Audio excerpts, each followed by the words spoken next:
Welcome to the Voice of Retail podcast. My name is Michael LeBlanc, and I am your host. This podcast is produced in conjunction with Retail Council of Canada. Welcome to this entertaining and insightful episode as I chat with the hosts of the She Means Business podcast, a new and welcome addition to the Canadian podcasting universe focused on inspiring leaders looking for inspiration, motivation, and mentorship in the business world, co-hosted by Gail Banack and Ilana Santone. Gail and Ilana also happen to be two of Canada's foremost retail leaders with tours of duty at Loblaw, Home Depot, Target Canada, Indigo, and Canadian Tire between them. Gail is most recently Senior Vice President of Merchandising at Indigo Books, and Ilana is currently Senior Vice President of Digital Connected Retail and Business Architecture for Canadian Tire Corporation. So, in addition to talking about their new podcast and leadership in general and a bit about tradecraft of podcasting, I couldn't pass up the opportunity to ask them both about their thoughts on the current and future state of retail and what it's going to take to survive and even thrive in 2025.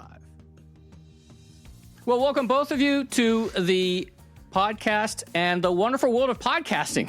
Before we delve into the fabulous new pod, She Means Business podcast, let's talk about you both for a bit. Gail, although I see about a dozen places where you and I could have intersected, I think we still need to meet. Tell the people about yourself and your background.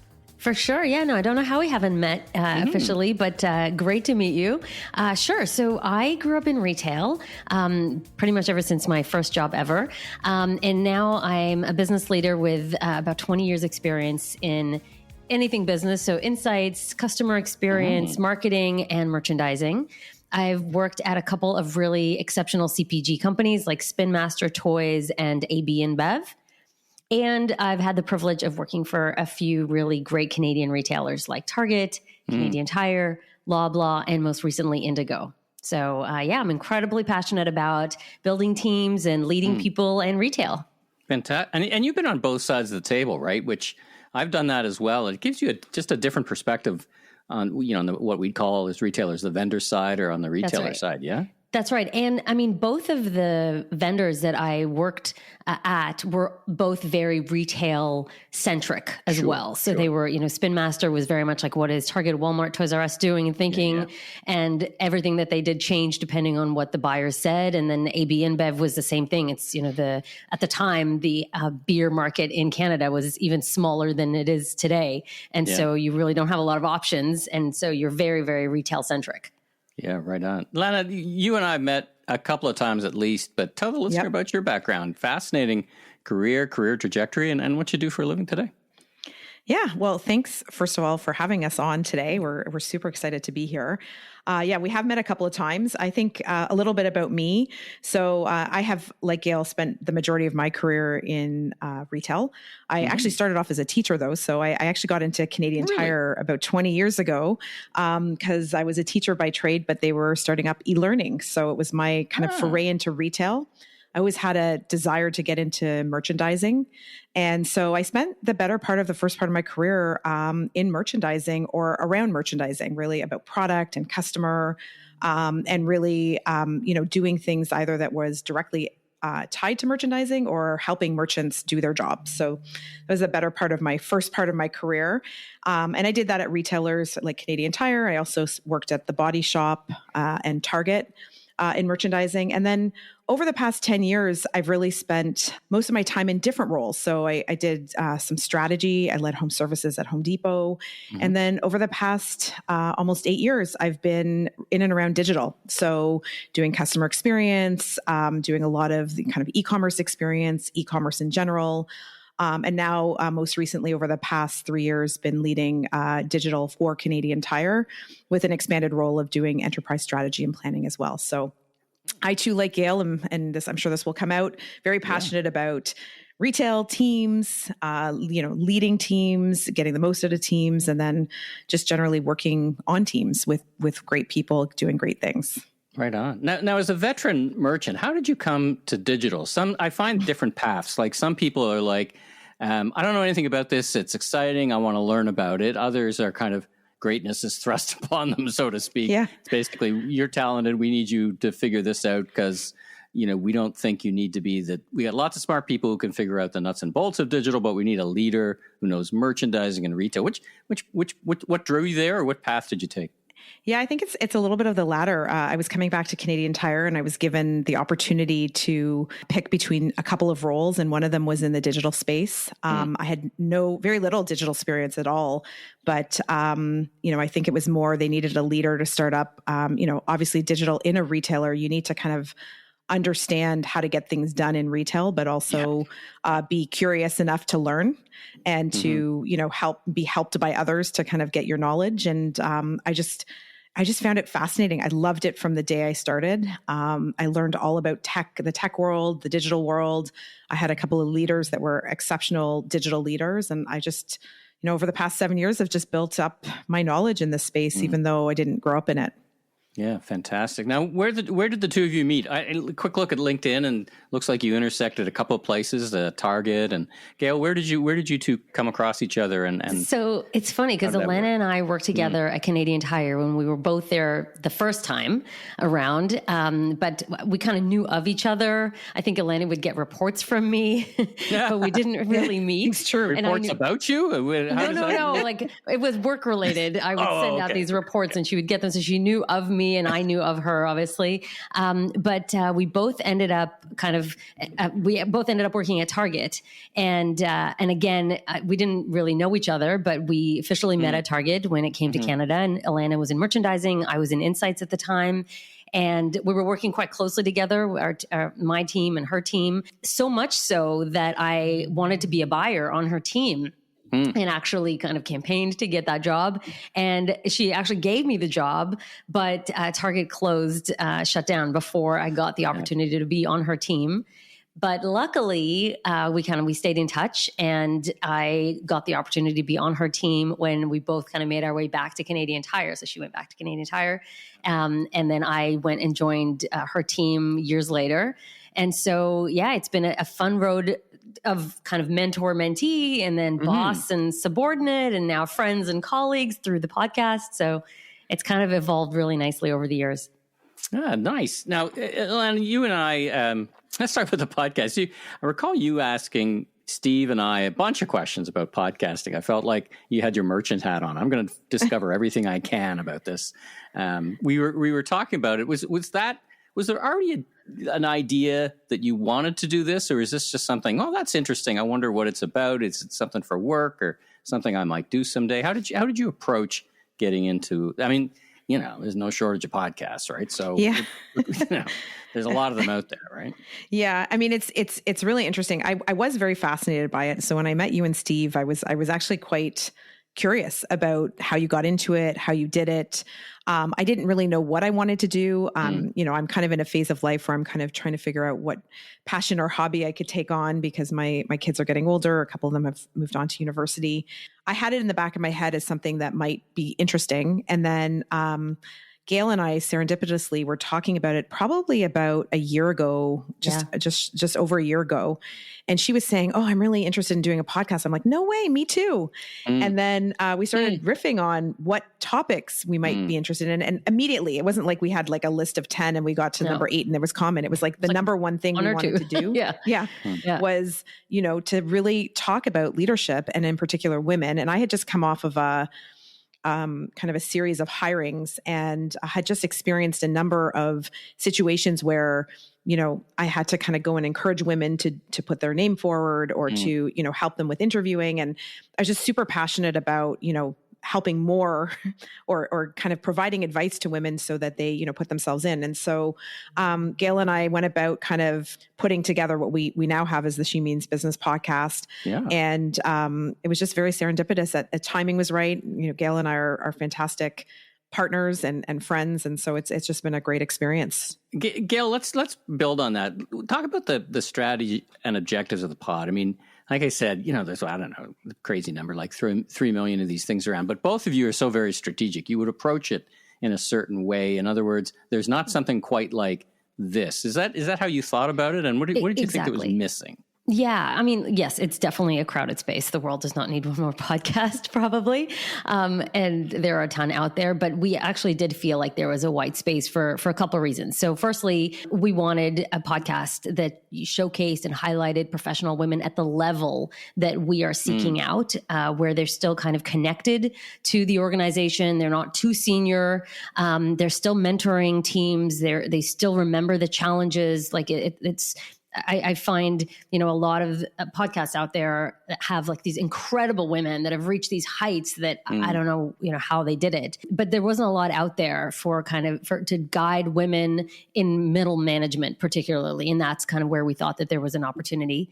And then secondly, and if you've listened to our podcast, you know that there's a little bit of a debrief at the end. And this was really important to Ilana and I, because, a lot of other podcasts where they maybe invite somebody on to tell their story and you hear this incredible woman's story, but then you are kind of left to reach your own conclusions as to why it's impressive and interesting and helpful.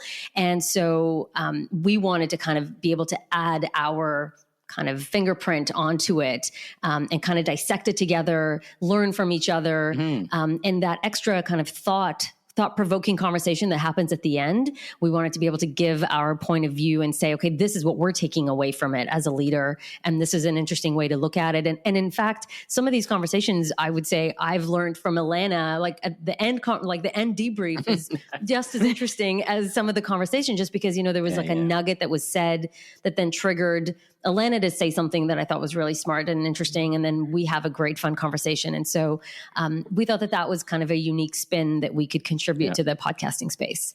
I do think that's a real key to your success, both today and in the future, is that, there's lots of people who can do interviews, and interview shows are fantastic, but adding that, you've both got so much experience, both, technically in retail, but also as leaders, like it would seem a waste not to do what you did. So it's a really great approach. I think it's going to add a lot of longevity to the podcast because, after a while you're interviewing people, and there's lots of podcasts that interview people, but it's something unique about the two of you.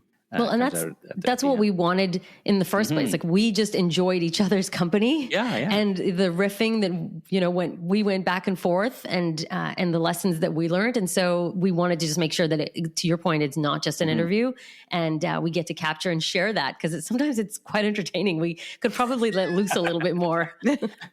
That's funny. Sometimes Steve and I have thought on the Remarkable Retail podcast about doing how we got this guest and how long it took, kind of things, right? Kind of stories. Because I was just adding up. We've got a guest coming up in a couple of weeks, and I just got another email from their PR. When is it going to be, and all that stuff. It's all good, but that was the 58th email. No, wow. So now talking about that, how do you think about the guests that you're going to go get? I mean, I know in my early podcasting career, I was kind of, talking to people I knew and kind of leveraging my relationships. And then it took a little while to get to people you don't know, and then soliciting. How are you finding the prospecting, or what I guess the pros call the chase producing behind the bot? Yeah, I think it's a bit new for us, to be honest, Michael, because I think you've nailed it. I think the first part of the podcast was kind of taking our first and maybe second degree network and saying, what are some interesting and friendly guests we could have on that, put us at ease, and we can put them at ease, and we can talk about topics that make sense. And so that's been, the first episodes that we've had have really been centered around that. I think as time has gone on, I think, like with anything, you learn, and then you realize that, probably a little bit more of a strategic approach to who you're having on, what the topics are, how are we going to kind of build on the lessons we've learned, because you don't want the same, you want kind of differentiated content coming so people want to come back. And so I think prospecting and asking are two things. It's definitely not harder. Like, I think I think what's become very clear when you're actually aware of it is just how many amazing women there are out there that would be excellent guests. I think it then becomes about like how you ask, when you asked, for what topics, and I think, to your point, the work that goes into just, having those conversations so that when people are coming on, you have a general sense of what's going to happen. So I'd say it's a little bit getting more them to yes, right? I mean, exactly. I mean, there's all kinds of little bit different parts of tradecraft, right? So when people are speaking at a conference, for example, Steve and I or Sylvan and I would go to a conference because they're speaking, and right.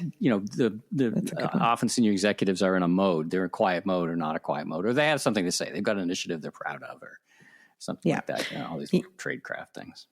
Yeah, for sure. And that's a great tip. And I think that's been something that we, I think one of the things you don't think about when you're starting a podcast is the sales aspect of it, or selling, trying to get people on. And so it's been a little bit new for Gail and I over the past several weeks of really thinking strategically about that and how we go about that. Fantastic. Well, it's definitely a learning, sometimes humbling experience. Exactly. Well. For sure. Let's talk about, let's get to the core. Let's talk about leadership and strategy. You're both operating or operated at the top of the table. Every week it's clear we're going to be living in a dynamic. I called it, or Steve called it, somebody called it the VUCA, very volatile business environment. Ilana, when you craft strategies and lead your teams, how do you think about that in a dynamic time? Off mic, we were talking about just dynamic weather patterns alone, but now we've got everything from political to geopolitical to tariffs to GST holidays suddenly come through that you got to do reprogramming in the middle of code lock. How do you think about that? Well, it's never been tougher. And it's ironic to say that because, you went into COVID and you thought, okay, well, it's never going to be tougher than this. And you came out of COVID and you're like, well, it's not gotten easier. That's for sure. Yeah. And so I think there's a few things, right? I mean, I think at the core of it, retail is about obviously the customer and knowing your customer and understanding the environment that you're working in, the changes within the market, et cetera. But I think what you just mentioned is almost, we know how to retail. So that's not the challenge. The challenge is being able to adapt quickly, to set yourselves up as a retailer to be able to adapt quickly, to set up your teams to be able to adapt quickly.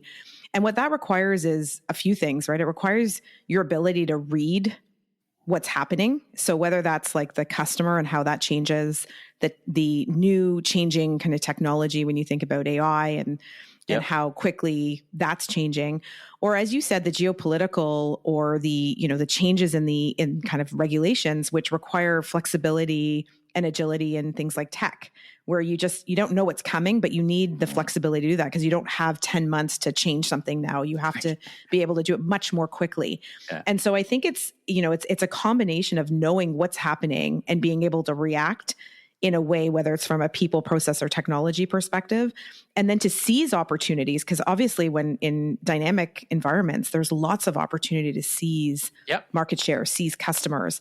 And so being able to have enough of those indicators around you, whether it's in lead metrics, whether it's in kind of consumer insights, to be able to kind of capitalize on what's happening in the market and have the processes and the structure to be able to kind of engage the teams and make sure they're able to capitalize on those opportunities.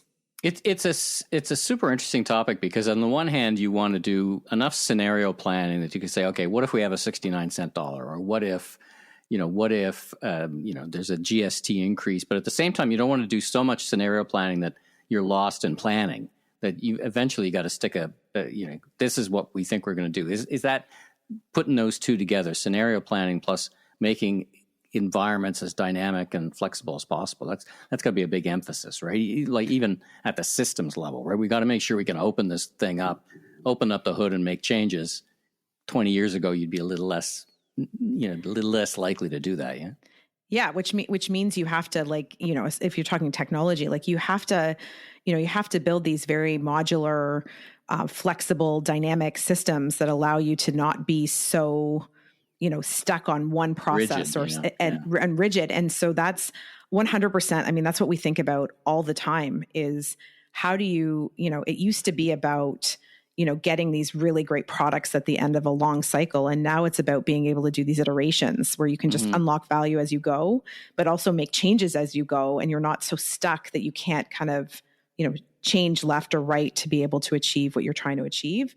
And that goes for anything from kind of the back end, like as you talked about the dollar, how you procure, how you, bring products to market, to like how you go to the consumer, whether it's digitally, whether it's through automation, whether it's through personalization, any of those things, kind of that flexibility about how you go to market must be must be contemplated. And then just to touch on something you said, Michael, about risk. I mean, I guess I've never really appreciated, I don't know if it's the role I'm in or where I'm at, where we're at kind of in the environment, but you don't want to over manage risk, but I've never valued understanding and kind of thinking through the risks and the scenarios more, because I think that disciplined thinking, and not overthinking, but thinking and proactivity really allows you to react in a more responsible way than if you're reactionary all the time, which means you can kind of do silly things as you go. Yeah. Gail, it's not like you haven't operated in VUCA environments yourself. I think of the COVID era, for example. Did when you reflect back on the lessons learned from the COVID era, one of the things executives told me is that they prized the rapid decision making and the resilience that it brought to the team. I mean, there's kind of a shared mission, right? We got to get through this. And do you think organizations, did you learn kind of resistance, or not resistance, but a resilience from that COVID period? This is less life-threatening, but it's still very dynamic. But it taught us something, yeah? Do you think we've captured those learnings, or are they slipping away? No, I think for sure. I mean, listen, the next pandemic is going to be a breeze. Like, it's going to be great. I think Got the playbook. Sure. Just open it up. Just open up that playbook. There you go. You know what we did? We went on Zoom. Everything's great. No, I think we definitely all learned something. And, I was lucky enough to work at a retailer at the time where the business was on fire in a good way during the pandemic. And then we actually had a fast follow with a website breach, which was completely debilitating in other ways. So it was, retail was closed and all we had was online, and then online was closed and all we had was retail. And so the team was really stretched to learn. If you don't learn coming out of that, then you have a problem. So I definitely think that the world is moving quickly. The ability to adapt and change is imperative.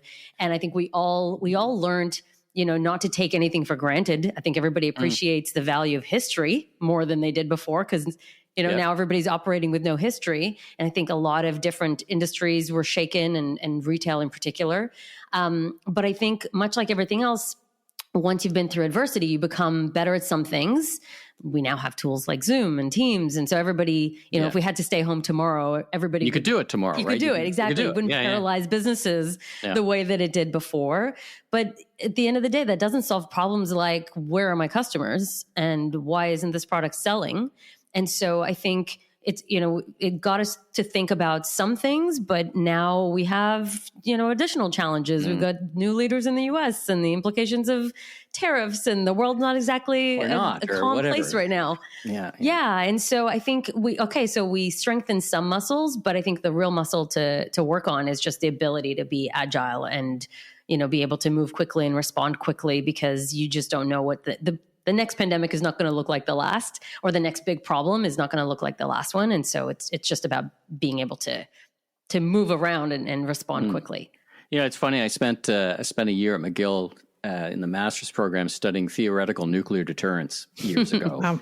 And very, talk about very theoretical, but many of the concepts, like putting aside the nuclear stuff, but many of the concepts are, you really can apply them to business. I didn't think I'd apply them so directly some days, but the idea of having red teams, the idea of tit for tat, the idea of these responses, and they're very analogous to often, the environment around us and the dynamics that we deal with, right? So anyway, there's a fun tip for you. Go study nuclear deterrence, because they think about a lot of these things. Get you ready for anything.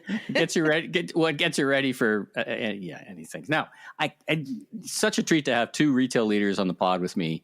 I can't miss the opportunity to talk about the current state of retail. Gail, you're out now talking to clients, and do you see what Steve Dennis and I see, this bifurcation where only the remarkable will thrive? I hate to say it's only the big will thrive, because even if we look at the US market, you mentioned Target. Target is not doing well, but Walmart is. So it doesn't mean, just because you're big doesn't mean it's going to work, right? So what are you seeing? What's your assessment of the current state of retail? I mean, so I definitely, I fear for those retailers who don't have a strong value proposition or a strategic positioning. I think customers are demanding more from retailers in general. So like online, give me the best price and the best online experience and quick delivery and all of that. And then in store, it's impress me, wow me, give me a reason to get in the car. And so retailers are being stretched on both ends. Time is scarce, money is scarce, and there are no free rides. So I think if you're not remarkable, you're forgettable. And so, and they can live without you just fine. And so I really do think that retailers, and I agree with you, I don't think it's just big. Although if you're small, you might get eaten up by the big ones in a good way. Yeah. They might buy you. But I do think that the pressure continues to be on retailers to be exceptional and remarkable, or, however you put it.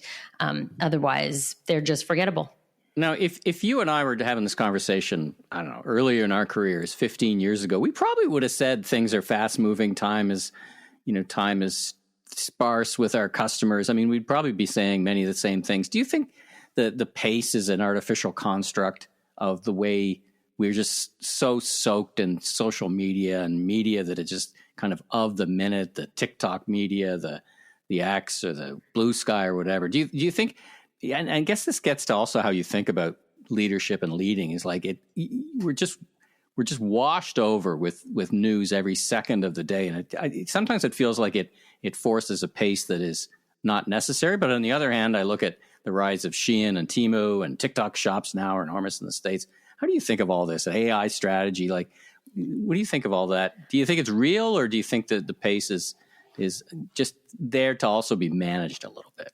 I mean, I think we're going to continue to see technology facilitate buying. So whether it's things like I'm already finding myself doing, I'm walking through Zara or Sephora, I'm walking in the store with the cell phone in my hand and I'm scanning products and adding them to my cart and then shipping them to my house. Or, the latest thing where influencers, as you engage with what you have to send them one word, like you either say, shop or like or buy or whatever. And then it triggers a DM and sends you a link with all of the products that they're wearing. And it's super fast and easy. It's easy for them. It's easy for you. You don't have to search sites. It sends you right to the product. I think that is helping accelerate continuing the ability for D2C brands to go in directly to customers, bypassing retailers altogether, which I think is a challenge. So I think things like that I'm not an expert in the TikTok live shops, but I think that's going to continue it's huge in Asia, and I think it's going to continue to come to North America. But I think it's just in general, the way that we consume media and we consume products seamlessly through media I think the lines are just going to continue to blur. Like at this point, I don't know if I'm, checking in with if my friend's babies on Instagram or if I'm shopping. I don't know. It's just kind of one of the same. It is blurry. Now, last question on this, if you had $1 left of your marketing budget on all these things, and TikTok's marketplace is just exploding, let alone live commerce, but whatever, AI, content strategy, where would you put that dollar? What are you excited about from a marketer's perspective or retailer's perspective? I mean, maybe it's just my own personal habits, but I would put my money with influencers. Okay.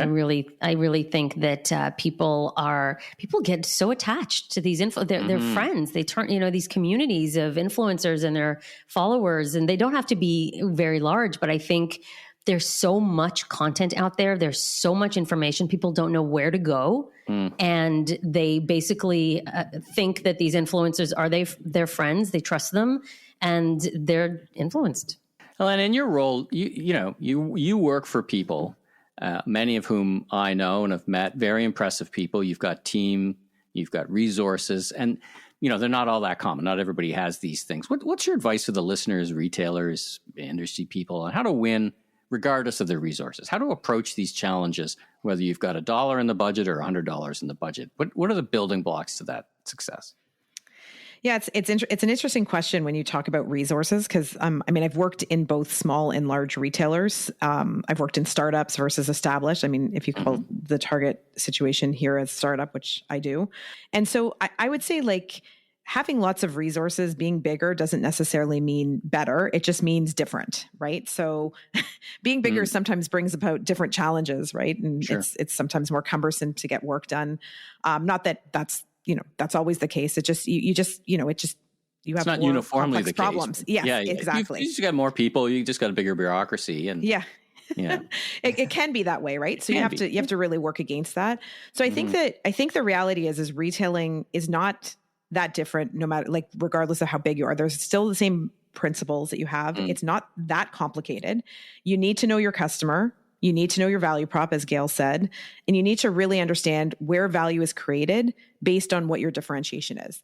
And that's at least how I look at it. And so that is, you can kind of boil that down regardless of whether you're big or small. Then it's a question of, with each available dollar you have, how are you extracting the value that you believe is available to you, through kind of really playing on your differentiators and while maintaining your competitiveness in those things you're not going to differentiate on. And so for me, like, from a building blocks perspective, if you're asking me kind of how my advice or what I do is, first of all, no matter how big or small your organization is, having the right talent is by far my biggest thing. I'm sure it's not a surprise, as I talk about it a lot. Sure. But I really start by having the right team. And that is really about, whether it's a small team or a big team, you need to have the right people in the right places that really complement, and where the sum of the parts is much greater than the individuals. Because I think that is the best way to unlock value from whatever you're doing. And then I think really it's about within your environment is, how do you build the coalitions you need across your organization? How do you make your right investments? How do you measure and make sure that you can, either confirm early on that you're succeeding at what you're investing in, or make pivots?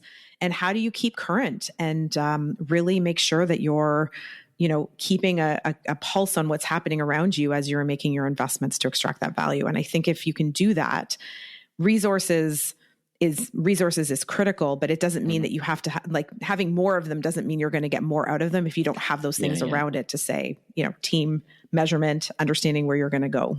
Yeah, it's a funny thing, right? So I've been in large and small organizations like you, and sometimes the big organization, the niche little interesting ideas, they're hard to sell because there's just, it's not really going to make a difference, is the argument you run up against. It could someday, but it's really hard to get anybody enthusiastic about a little idea that could be something big. Whereas in a small, you try to be a little more, that's the small idea could make a difference. In other words, that kind of roadmap. I think there's just a lot more, the pace is just often different, as much fast. We all work in a fast pace. Everything's moving very quickly, but in a smaller organization, there's less people, there's less decision makers. There's less, there's less real kind of confusion of purpose or where you're going. Confusion seems like a very drastic word. It just, it's easier to keep the What's that mission, aligned. Right? It's that mission everybody had in COVID, right? COVID wasn't fun, but everybody knew what we were all trying to do at the same time, right? We had a common enemy. Well, you had, right. Everybody agreed, at least for the first couple of months anyway. And so I think a lot in larger organizations, you're spending some resource just making sure that the troops are aligned and we are all focused on the same thing. So I think you can make it work with whatever resources you have and whatever size retailer you're in. Last question to both of you, and I guess this gets back to the core of the pod. And again, part of the pod, I really enjoy listening to the two of you. Sometimes I've seen this asked as, advice to your younger selves, but really it's advice in both your cases to your audience and how you think about this. What advice do you have to women and executives listening? I'm going to frame it in 2 starts and 1 stop. Gail, you go first. Okay. So the first thing, I'm very much a strong believer in this idea of get the job, then decide if you want it. So, I feel like a lot of women, a lot of people get stuck in their head, will I get the job? Do I want the job? Well, am I qualified enough for the job? What's that? Am I qualified enough? Qualified enough? Do you find a difference? I've been told, or I've heard there's kind of a difference. Like, sometimes there's people who would just say, well, I'm not really qualified, but I'm still going to apply anyway. And yes, those tend to be men. Those tend to be men, and women tend to, and this is studied. The Lean In organization, Sheryl Sandberg talks about this at length, that women tend to apply for jobs where they meet 100% of the qualifications, and men tend to apply for jobs where they meet 60. And so generally speaking, they're like, yeah, why not? And obviously, it's I'll figure it out when I get men, there. But Exactly. Or Or like, what have I got to lose? Like, I'll just apply. Worst case, I don't get it. And I very much like that attitude of like, just try, like, let them eliminate you. Don't eliminate yourself before you're even in the game. So I think that would be kind of my number one. So get the job, then decide if you want it. And then related to that is this idea of kind of go for it. Like, go for the job you want, even if you think it's too big. Like, again, what have you got to lose? And then the stop that I would say is, and this one I tell people all the time, it's you asked about, women, and women tend to say just often. More often than men. So they'll start emails by saying, hey, just wondering, hey, just following up, just, hey, just a quick question, just. And it basically, minimizes the ask even before they get into it, rather than, there's nothing wrong with saying, hi, following up.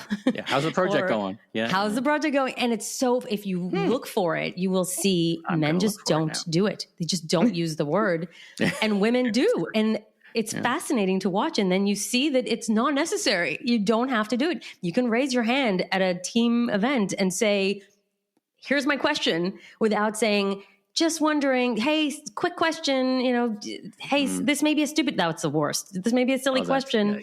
So just don't undermine yourself when you're perfectly intelligent and able and capable, and just, don't do that to yourself before you even ask the question or say the thing or write the email. So that's kind of my very passionate stop doing. Now I'm thinking about that now as you're talking about that. The one word I got out of my vocabulary years ago was honestly. Honestly. Because it kind of intones that the rest of the time you're less than honest. Honestly, this is a good podcast. Well, what do you mean? I can't even tell you how many times, knowing this, how many times I write and then delete the word just from the beginning of an email that I'm like, I catch myself after I see it. And I'm like, damn it. I think we have an app for Carrie to write from an AI perspective. Yeah, seriously. Definitely. In email. Honestly. Last words to you. Same question. Advice to your younger self or to people listening, people who want to listen to your pod. 2 starts, 1 stop.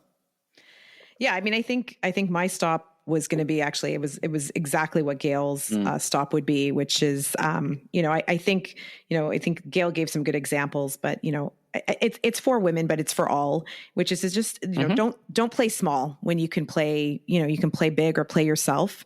And I think sometimes we, do say sorry, we caveat, we don't take our seat, we don't find our voice in places that, we could, and there's no reason why we shouldn't. So, so I think the stop is like, stop playing small, take your space, fill the room with who you are authentically, because I think that's really important.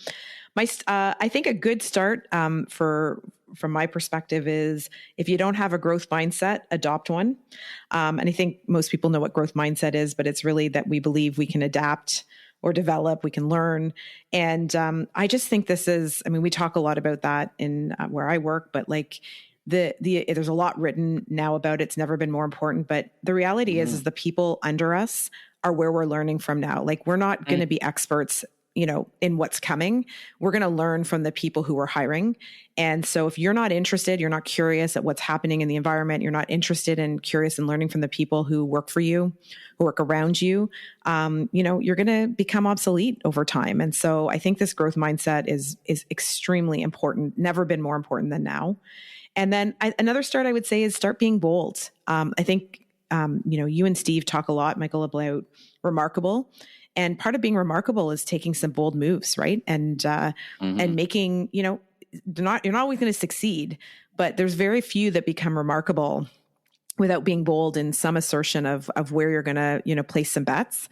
And that's hard. And I think it's, I find myself having to push myself. I push my team. I think we all have to push ourselves to be bold, because I think that's how you do become remarkable. And know you're going to lose some, but you're probably going to win big in some places. And I think that's incredibly important in this time. Well, fantastic. Well, my one start is start listening to this podcast. So that's right. Thanks. Gail, where do I find all the usual podcast platforms, Apple, Spotify, that kind of stuff? That's right. We are everywhere that you listen to podcasts. You can find us. And follow us on LinkedIn. on LinkedIn. You're both on LinkedIn. Now, if people want to perhaps be considered as a guest, how do they get in touch? Is it at LinkedIn? Drop your note on please. LinkedIn. You can email us at LinkedIn. You can email either one of us. We also have a website. You can go to the She Means Business podcast.com and send us a note from there. You can find us on Instagram. Anywhere. We're everywhere. Fantastic. Well, listen, it's been such a treat talking to both of you, and congratulations on making such a great addition to the podcasting world. There's 3 million of them, but there's only there's only a handful that matter, that make a difference, and that are interesting to listen to. So anybody hearing the sound of my voice, be sure and check out the pod. So thank you both very much for joining me, and I wish you have a great continued success and a great rest of your year and 2025. Thanks so much, Michael. We really appreciate it. Thanks for tuning into this episode of The Voice of Retail. If you haven't already, follow on your favorite podcast platform so new episodes will land automatically each week. And be sure and check out my other retail industry media properties, the Remarkable Retail Podcast with Steve Dennis and the Global E-Commerce Leaders Podcast. I'm your host, Michael LeBlanc, Senior Retail Advisor, keynote speaker. If you want more content or chat, follow me on LinkedIn. Safe travels, everyone.